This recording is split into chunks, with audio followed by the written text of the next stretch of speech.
নিয়ম থাকি গৈছিল এমাহ যেহেতু পাৰ হৈ গ'ল আচলতে এই নিয়মখিনি আমি আৰু অলপ সোনকালে কৰিব পৰা হ'লে ভাল আছিল তেতিয়া তেখেতসকলৰ পৰামৰ্শ অনুসৰি আমি যিমান পাৰি সোনকালে কাৰণ সেয়া জুবিনৰ কাৰণেও ভাল গতিকে মংগল কাম এটা সকলোখিনি নিয়ম মতে কৰাৰ পিছত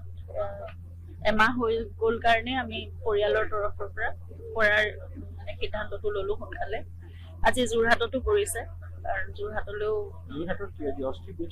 এই চিতাভস্ম বিসৰ্জনে কৰিছে কাৰণ তাত শ্ৰদ্ধাঞ্জলি জনাবলৈ তেওঁলোকে চিতাভস্ম লৈ গৈছিল 13 দিনীয়া কাৰ্যসূচীখিনিৰ কাৰণে আৰু একেলগে তাতো হৈছে আমিও ইয়াত কৰিছো আমি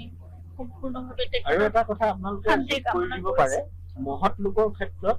অলপ কিবা কিবি ইফাল সিফাল হ'বও পাৰে জুবিন দাই কোনোবা এখন মঞ্চত কৈছিল তেতিয়া মই মৰিম মোক গমটো উঠাই দিলে ভাল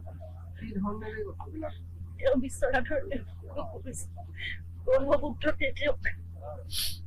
তাতে থাকক অসমখনে তেওঁৰ সৰ্বস্ব আছিল ব্ৰহ্মপুত্ৰ খুব ভাল পাইছিল তেওঁ মায়াবিনী গানটোৰ কথাও কৈছিল গতিকে যেন যি বিচাৰিছে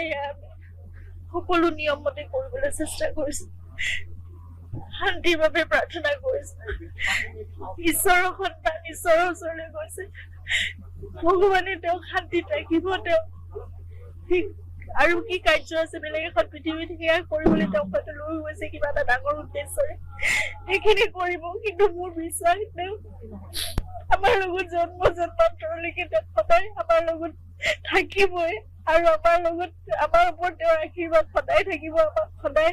আমাৰ বাট পোহৰাই থাকিব তেওঁ অসমখন এৰি তেওঁ ক'তো যাব নোৱাৰে তেওঁৰ প্ৰিয় অসম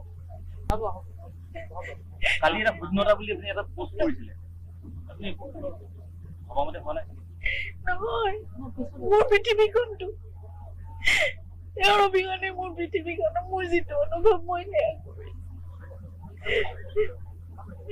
আমাৰ লগত জন্ম জন্মান্তৰলৈকে তেওঁ সদায় আমাৰ লগত